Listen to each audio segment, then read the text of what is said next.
guys, thanks so much for clicking on the video. My name is Leah, and let's have a little chitty chat, okay? A little chitty chat. And I want to chat about It Ends With Us drama, because when I tell you my timeline or FYP, whatever you want to call it, on TikTok has been overtaken by everybody putting their input and all the drama that keeps coming out about this movie, I just want to talk about it, okay? So let's chat about it. All right, y'all. So I think it's just kind of like trippy that all of this stuff is happening surrounding this movie. But then when I think about the discourse that happened surrounding the book, It Ends With Us, on Book Talk, it makes all the sense of why this is happening with this movie. So if you don't know what I'm talking about, It Ends With Us is a book that was written and I guess published by the author Colleen Hoover. The book is about a girl, her name is Lily Bloom, which is being played by Blake Lively's character. She meets this man, Ryle Kincaid, who is being played by Justin Baldoni. They fall in love. It's a whirlwind type of love affair. And then they end up getting married. And then next thing you know, he started putting his hands on her. And so the whole story is about her trying to like get away from him, you know, struggling with the feelings of like being in love with him, but he is causing her this physical harm and emotional harm. And then next thing you know, there's like another love interest that's introduced. I think his name is Atlas. And then it's like a love triangle. Then she ends up getting pregnant and then saying the infamous lines of like, "It ends with us" in the book. And then you got book 2 coming. I think book 2 is already out. So that's pretty much the story. Now, when I bring up Book Talk, I'm saying that in reference of like the drama that happened surrounding this book. I'm not a part of Book Talk, but I do follow a couple of creators who are a part of Book Talk. And I remember, I want to say back in 2023, 2023, maybe 2022, you know, COVID, the thing, years start to merge. Okay, years start to merge. But basically, people were upset with the book It Ends With Us because a lot of people felt like it was glamorizing and romanticizing intimate partner violence, whereas other people were like, no, it shows a realistic depiction of what it is that these men and women, because people can all be victims of this type of harmfulness, go through. And it was very heavy. Like I saw a lot of like really interesting takes, and some good takes, some bad takes, but ultimately it seemed like a lot of people felt like this was not a good book because of the way that the love story between Ryle and Lily was portrayed.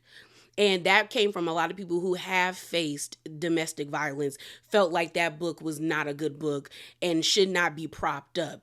Then it got worse when Colleen Hoover decided to release a coloring book for It Ends With Us, which I don't know who told her that was a smart idea. But I do remember back in 2023, she did apologize for it and say that like it wasn't the right thing to do. So at least she was remorseful for it, but I don't know how she got to that decision to even do that. And what's interesting to me is that like upon figuring out who Colleen Hoover is, I was actually surprised that she chose to make this book and this book into a movie, because finding out that she has a lot of other works, a lot of other standalone stories, as well as like other book series where it's more than one book. I don't get why this was the book that needed to be chosen to actually be made into a movie when you have other things to pick from. And I don't know if they picked that book because it is a 2-part book and they wanted it to be a sequel, but she also has books that have like 3 books or 4 books. So it's like you could have had longer and the reference material wouldn't be shrouded in this like controversy and darkness of like DV. You know what I mean? So around August, I want to say the 9th, is when the movie was released. But I remember seeing somebody, I think on August the 10th or maybe the 11th, I started to see people on TikTok mention like, hey, has anyone noticed that half the cast or majority of the cast is not following Justin Baldoni? And a lot of people are like, oh, I wonder what's going on here. Now, mind you, when I saw the videos in the beginning, I didn't care. Like, I wasn't going to see the movie. I wasn't interested in the book. So what's the point of me going to see the movie? So I kind of paid it dust and kept scrolling. Then the next day rolls around, and now like all this speculation about like what happened on set is coming out, and now I'm interested. Now I want to be nosy because now I want the tea. So you have this situation where Justin is the director and he's also a lead, but Blake is a lead but also a producer, and it seems like they were butting heads on set, and there was a lot of speculation about Justin's behavior because a lot of people were like, well, he must have done something or something must have went down on set if half the cast is no longer following him. Like, and then when you looked at how they were doing the rollout for like the press tour for the movie, he was not doing any interviews with his other castmates. It was Blake Lively and other castmates, but Justin was by himself, even to the point where you have people who are promoting the movie, such as Blake. And I think there's a actress who's playing Lily Bloom when she is in adolescence or a lot younger. She and Colleen Hoover, the three of them did did a promotion. And then you start to go on Colleen Hoover's Instagram, which I went to, and she has nothing of Justin on there, but all of the promotions for It Ends With Us is just the other actors and actresses and her in there. And I scrolled and I kept scrolling, and the only time I saw something about Justin Baldoni, it was dated 2022. So everyone was like, yeah, something definitely happened.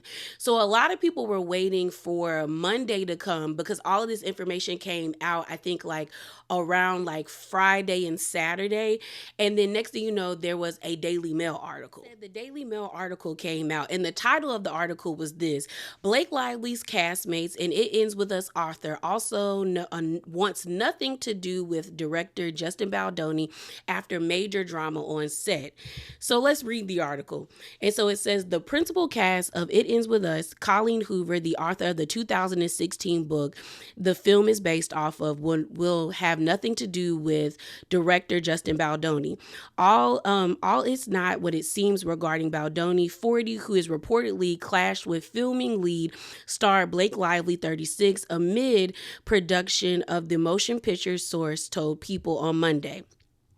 There's so much to this story, a source told the outlet. The principal cast of and Colleen Hoover will have nothing to do with him. While the director had creative differences with some of his collaborators on the motion pictures, reported of tension while making the film had been overblown, a source close to Baldoni told People on Monday.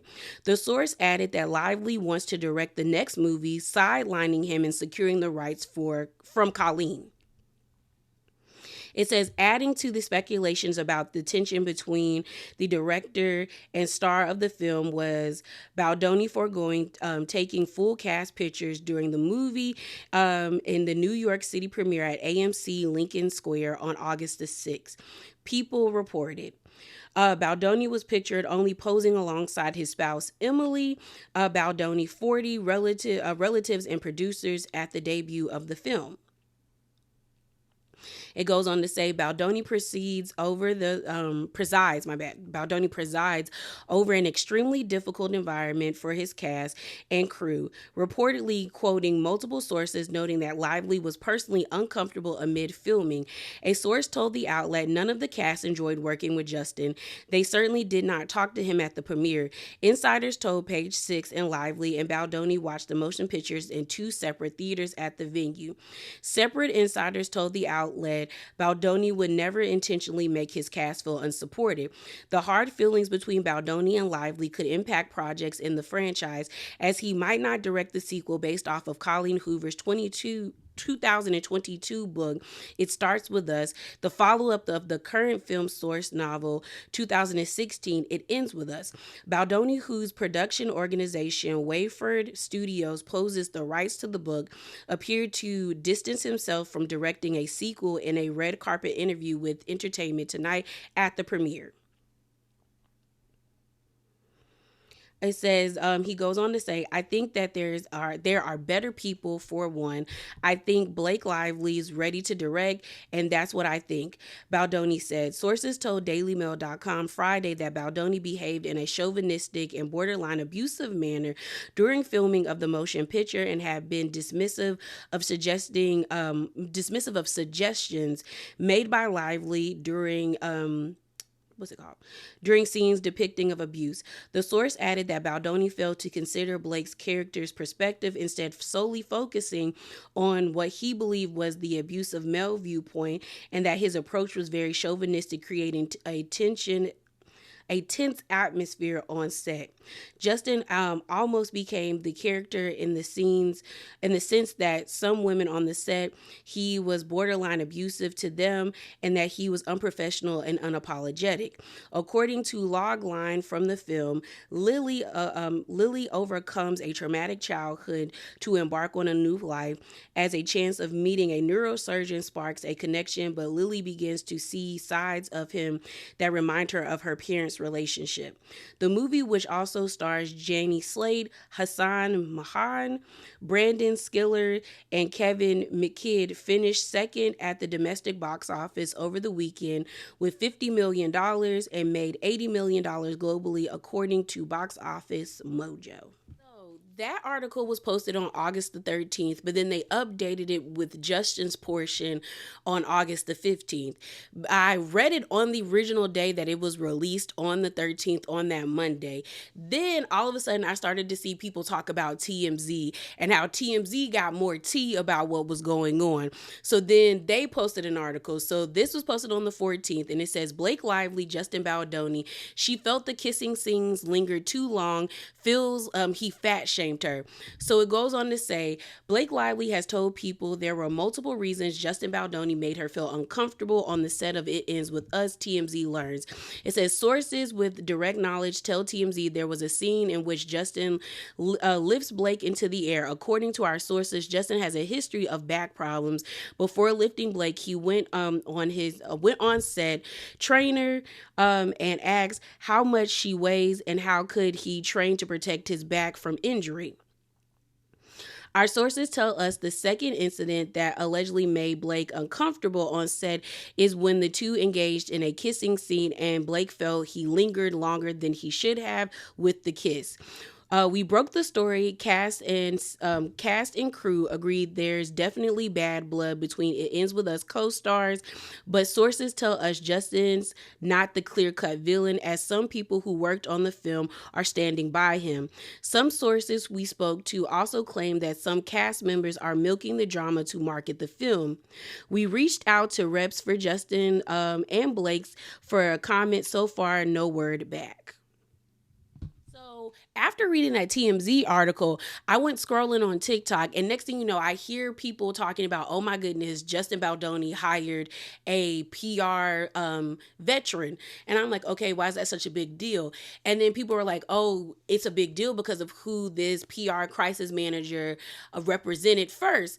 And I said, who is it? And they said Johnny Depp. And I said, ooh, girl. So it's about to be bad. Something bad is about to come out. I was like, something bad is about to come out. And so I was waiting. Because I was waiting to hear that maybe Justin had possibly assaulted somebody physically or the other way. But we have yet to hear any of that type of information. All we have gotten is people somewhat saying that he was kind of not pleasant to work around. And then like the Daily Mail article suggested that Colleen Hoover and Blake Lively and him butted heads because him being the director, he wanted the story to go a certain way. And them, like, you know, she being an author and Blake being a producer of the movie wanted the story to go a certain way. But I found this TikTok that I want to play for you by someone who gave a breakdown of what it like, of how this position of like, you know, Justin being a director, Blake being a producer, and Colleen Hoover, how it's like a crazy like mix of dynamics. And seeing that video put a lot of things in perspective. So let me play that for you. I work in the film industry and I'm absolutely obsessed with the It Ends With Us drama, and what nobody is talking about is how dynamic all of these positions of director, producer, the two actors, Colleen Hoover It's very unprecedented. If you don't know what the drama is, basically Blake Lively, most of all of the cast, Colleen Hoover, they've all unfollowed Justin. None of them are doing press with Justin, and though Justin is playing one of the main characters in the movie, he's also the director of the film. A lot of people assume that something happened with Justin, but what's coming out is that Justin is promoting the movie as it is, which is about DV. It's a very heavy topic. It's what the book focuses on, whereas Blake and everybody else are promoting it like a rom-com, and that's rubbing a lot of people the wrong way.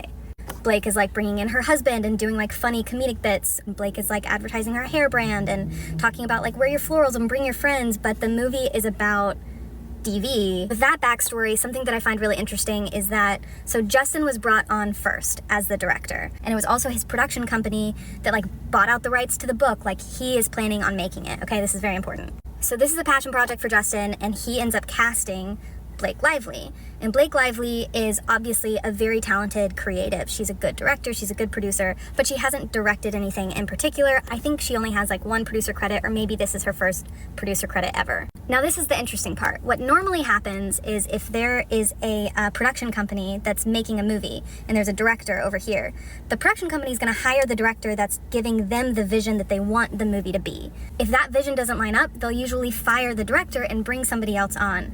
But normally, if there's kind of like a differences in vision at the top, nobody else really feels that. The cast doesn't, maybe we'll feel it on set, but nobody will feel that in promotion or marketing. What's so interesting about the dynamic of this specific movie is that the production company and who's producing it is Justin. But Blake came on and signed on in her contract that she also has to produce it, okay? So now you have two separate visions. And then you have Colleen Hoover, who's the author, who also has very strong say. From what I understand, Blake and Justin started butting heads, and they're not just the director and somebody who's producing it, they're the main actors. They're in 90% of the movie, and Colleen Hoover sides with Blake, which is problematic, because that creates, for kind of the first time that I've ever seen it, a dichotomy where like the person who bought the rights and is directing, and honestly I think that Justin did an amazing job, and I think that he's in the right, but that's neither here nor there, is there's a super huge power shift where now, okay, the writer of the book and the producer are forcing their power over the person who bought the rights and the director. And they're also both in the movie together. And to make it weirder, the person whose production company is making it, who bought out the rights to the book, who's directing it, is playing somebody who is assaulting the main character. Because of the power struggle of Blake and Colleen, I'm assuming trying to like rewrite a lot of scenes and trying to like kind of show more power, and maybe Blake is like trying to like get the directing credit over Justin. Honestly, you've seen this in movies before, and it's just such a bummer because normally people have like a lot of respect for the positions that you're hired for, and it just sounded like they didn't respect Justin's vision. And the way to like have that not have happened in the first place is Colleen shouldn't have sold the rights to Justin. Like Blake could have bought them. Blake could have been hired on as a director, but instead she hired on Justin. He started making the movie.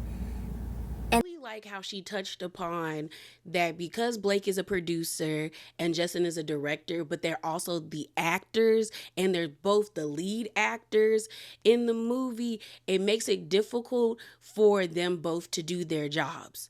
Where like, well, more so Justin to do his job, because if he wanted to, or if, like she said, one person would get the boot, but you can't boot out somebody who is like 98% a part of the movie.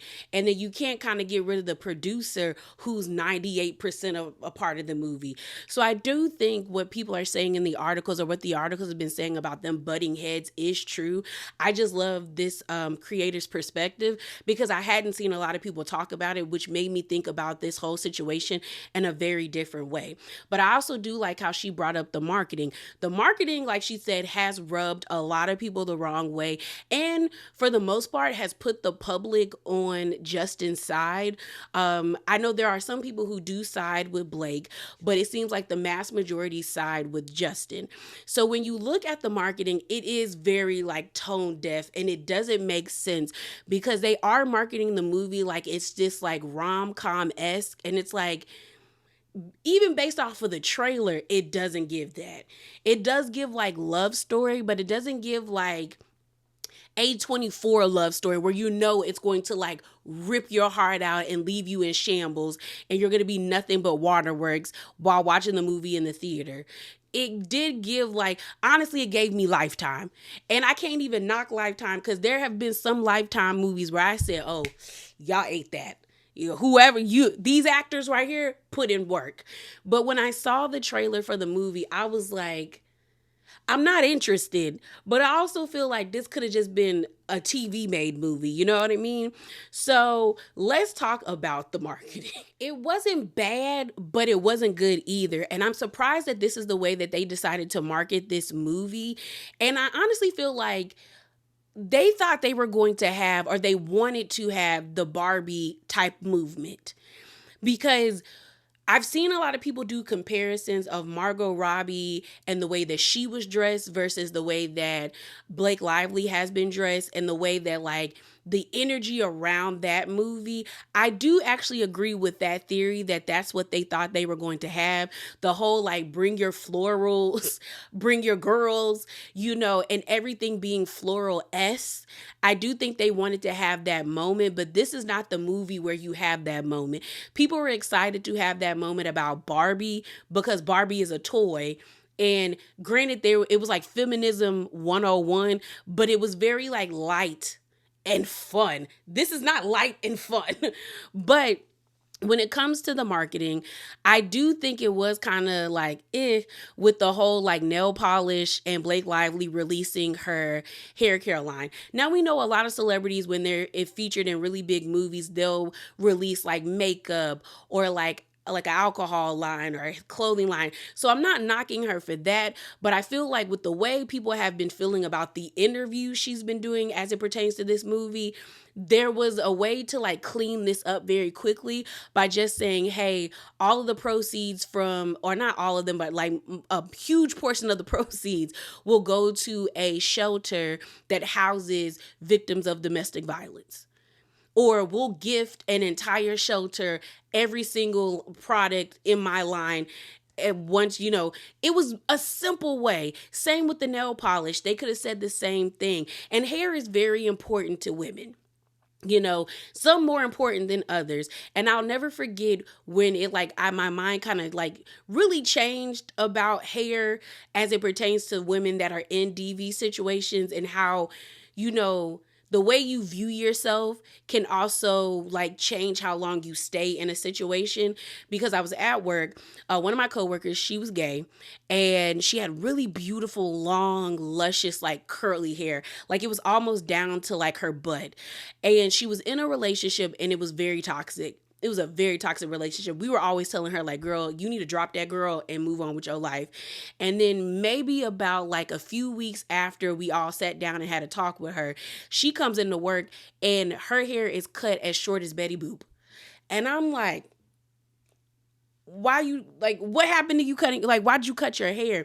And we found out that her girlfriend and her got into a fight. She assumed that my coworker was cheating on her, and she got so angry because she was a lot stronger than my coworker. She held her down and like was cutting her hair, just cutting it off.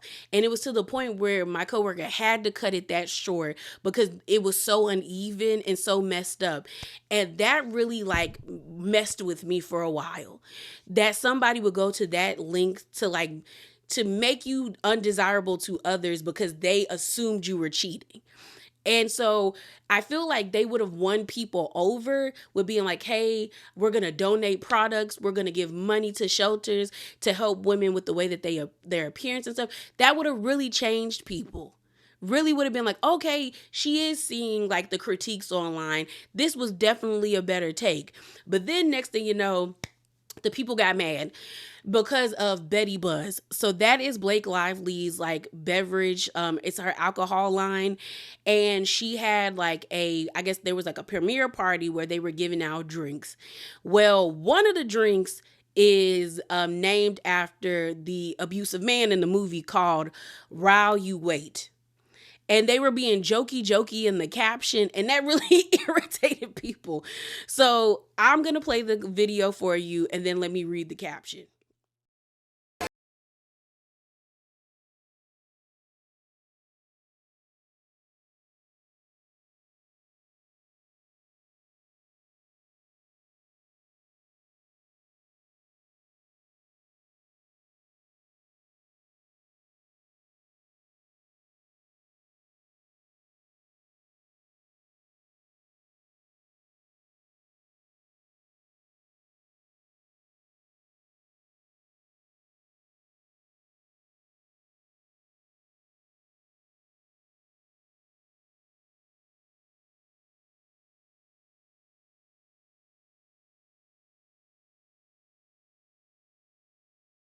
kinds of booze and buzz. We brought flavors and florals together for an It Ends With Us theme menu that serves a beautifully as the drinks. Recipes for It Ends With Us cocktails below. So you have the Bloomin' Betty, the While You Wait, It Ends With Us, that's non-alcoholic. You have Tom Collins, and then it ends with this caption or this passage where it says, oh, if you need something a little easier that's just as tasty, pick up some Betty Buzz mocktails from your Atlas and Lily in your life, or Betty Buzz cocktails with adult Atlas and lilies. Some deliciousness but with a little spirit. That's a joke about cocktails. The people didn't like that. And mainly why the people didn't like it is because a lot of people noted, especially in the comments, that the World Organization estimates that roughly 55% of domestic abuse perpetrators were drinking alcohol prior to assault. Women who are abused are 15 times more likely to abuse alcohol. So yeah, that just wasn't the move, Blake. It wasn't the move. It really wasn't the move, girl. It's just a lot of the moves that Blake has been making is not the move, especially when it comes to these interviews. I saw a creator make a joke about Blake's interviews, and it was so spot on. So let me play that for you. It was such a fun film. Bring your girlfriends, wear your florals, pass out friendship bracelets, just have a real girly pop time. The movie deals with some pretty heavy themes. What do you want audience members to take away from the film? Oh, wow. Great question. What I hope people take away from the movie is that all of my hair was using my new hair care line, which is available at Target. I believe I actually have a clip to show you my hair in the movie. The best part about working with Justin Baldoni was working with Jenny Slate. I loved working with Jenny Slate. She was just the best. We had the funnest time. Can you speak a little bit about domestic violence? What did you say? I believe we have a clip from the movie. Let's roll the clip. Hi, I'm Serena Vanderbilt. Lily Bloom. Flowers. I just think it's so important that we're talking about these important issues, like my hair care line being at Target, or like Deadpool versus Wolverine being in theaters. You can still go see it. I'm in that one too. Do you have a message for survivors or people viewing this film? Yeah, my message to anyone watching the movie is that I also have an alcohol line. Miss Lively, I'll give you one more chance to say something actually important about the message of the film. I'm wearing Britney Spears' dress. Think that was like satire or a very bad, like, you know, a really funny parody, but then you have these clips, so let me play that for you. Hello, Blake Lively here. Colleen Hoover. And It Ends With Us is in theaters now, so grab your friends, wear your florals, and head out to see it. Hello, New York. Yes, that's my city. We're having a scavenger hunt. I'm very excited about it. So excited that we've hidden special copies of It Ends With Us in secret spots across New York. So who's going to find them first? Show us on social. Of generational trauma and domestic abuse are going to see this film. I'm curious, what is the message that you hope that they take away from it?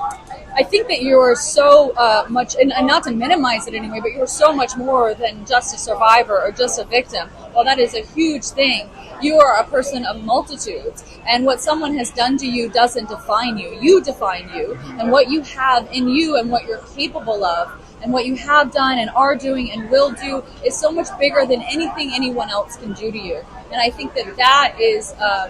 that feels like is so empowering and rooting and grounding, and I hope that people see that, because this is a story that covers domestic violence, but it's not about domestic violence, it's about this woman.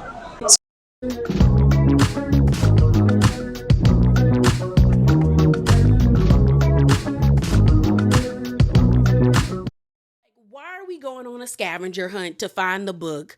Why is she dancing in the wind? It doesn't make sense.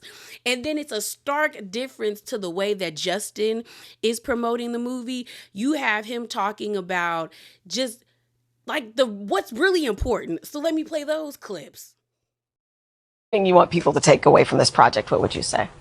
Hope. And that everybody has the ability to end a cycle that they didn't ask for. We can all say it ends with us in our life.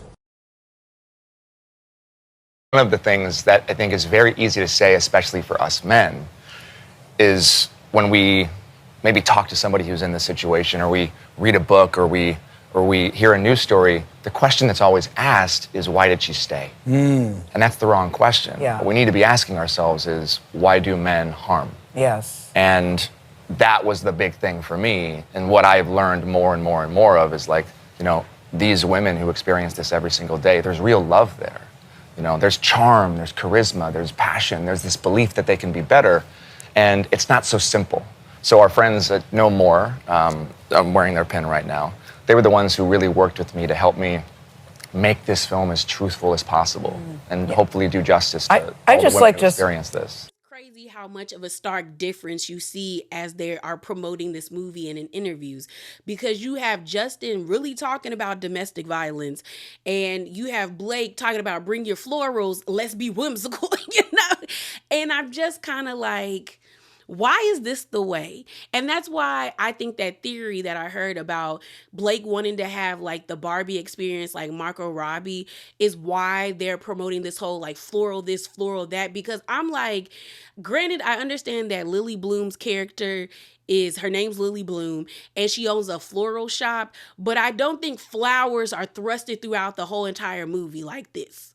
You know, whereas Barbie, we think of pink, we think of everything. And, you know, it was such a cultural experience where it's like even guys were joining in, going to the movies, wearing like, you know, I'm kid enough shirts, having on like, you know, dressing up. So like, and wanting that same experience. So I get wanting to have that. But with this type of movie, you can't really have that, you know?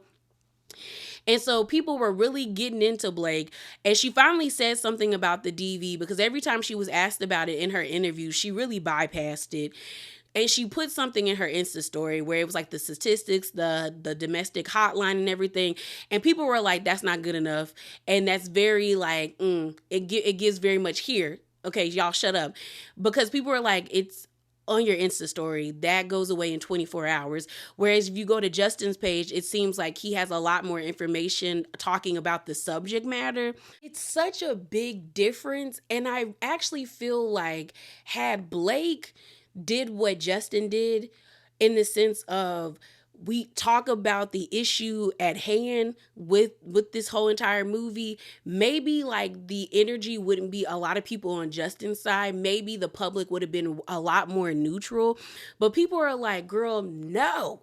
Like, why are you marketing this movie this way? Like, why, when you are asked very serious questions about like your character and about your feelings about DV, it's very like aloof and very, it's not giving the way how Justin is being very serious about the topic at hand. He's promoting the organization No More. He's giving out information when he's asked questions about it. Like, he's being very serious and you're not.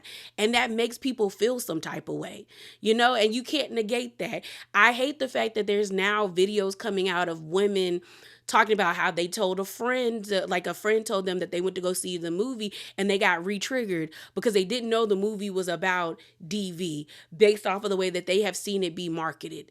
And it's just like a lot of people are feeling lied to and played who haven't read the book.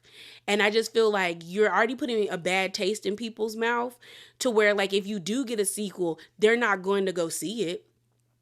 And it's very interesting to me to see Justin, like in the Daily Mail article, talk about how he's trying to distance himself away from it. And I think that's the smartest decision, especially when you can tell that it seems like he wanted to make a way, like a more like realistic movie about DV compared to what Colleen and Blake wanted to. I also heard rumblings that Blake thought she was going to get an Oscar out this movie.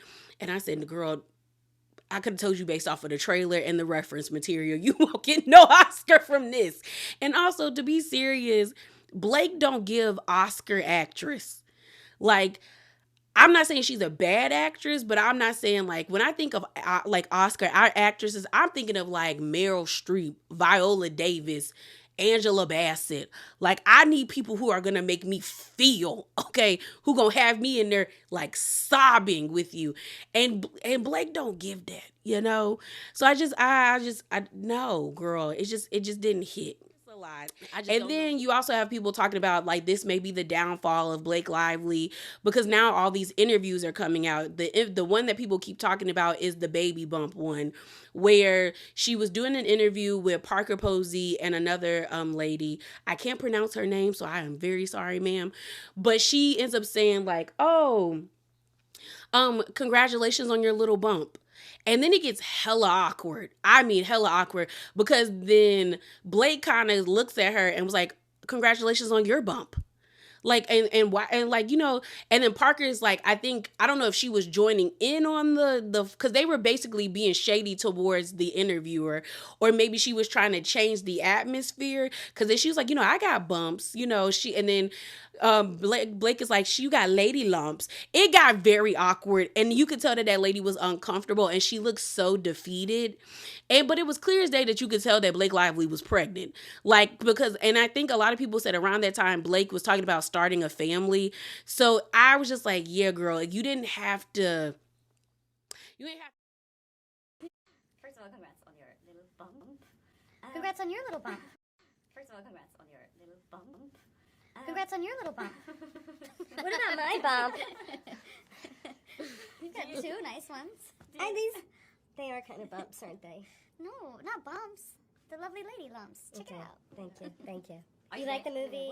Everyone wants to talk about the clothes, but I wonder if they would ask the men about the clothes. I would. I love Jesse's suits and how that's what I'm saying. His wardrobe was beautiful. I know. Corey's wardrobe was gorgeous. Those high-waisted pants. He's so great. I wish men wore high-waisted pants like that still. Or the father with his tank top and bed. It's so good. It's just like that. You can feel it. Did you catch the tablecloth on the light in the Italian restaurant when they eat spaghetti? I noticed that. No. There's so much warmth of everything, you know. Yeah, it's not just the women that have the clothes. But I feel like the women get the conversation, but it's like... Say that. And honestly, if you didn't want people to mention your pregnancy, I definitely think you could have told them in the, hey, don't ask me that, and keep it pushing. But you end up finding out that the lady she said that to is infertile, and this also made her want to like quit being an interviewer or a reporter. Then there's also this new clip of Blake Lively saying that like it was an interview, and they asked her, what's a movie that you can laugh through? And she said Shawshank Redemption. I said, girl, in what way is Shawshank Redemption funny? That movie makes me uncomfortable. I was like, And I don't know if I think she meant it as a joke, but it just didn't land. It just didn't land. I don't know if this is her downfall, because people are trying to compare her to J-Lo and what's happening to J-Lo. But the difference between Blake Lively and J-Lo is J-Lo can actually act. And like, y'all may be ragging on J-Lo, but J-Lo has enough rom-coms that I've seen that I'm like, she can't really sing, but she can act. All J-Lo has to do is get into a rom-com, and y'all gonna be quiet because she gonna eat the role. Now, Blake, on the other hand, I don't know. And maybe she thought people were going to be more on her side because this all came out around the time of Deadpool, and a lot of people were enjoying Deadpool. And because at the opening of the movie, Hugh Jackman came there, and people are like, oh my gosh. And then you find out that Blake Lively was also in Deadpool as Lady Deadpool and stuff like that. And it didn't work. It's not working for people, and people kind of like see through it and feel like it's a lot of fakeness going on. So I'm just interested in seeing like what's going to happen next. Like, is there going to be like some audio leaking? Like, what is truly going to happen next? And like, have a dog in this fight when it comes to being on either like Justin Baldoni's side or Blake Lively's side. But it is kind of interesting. It's just, this whole situation is just wild. It's just wild. And I just wonder what's going to be next.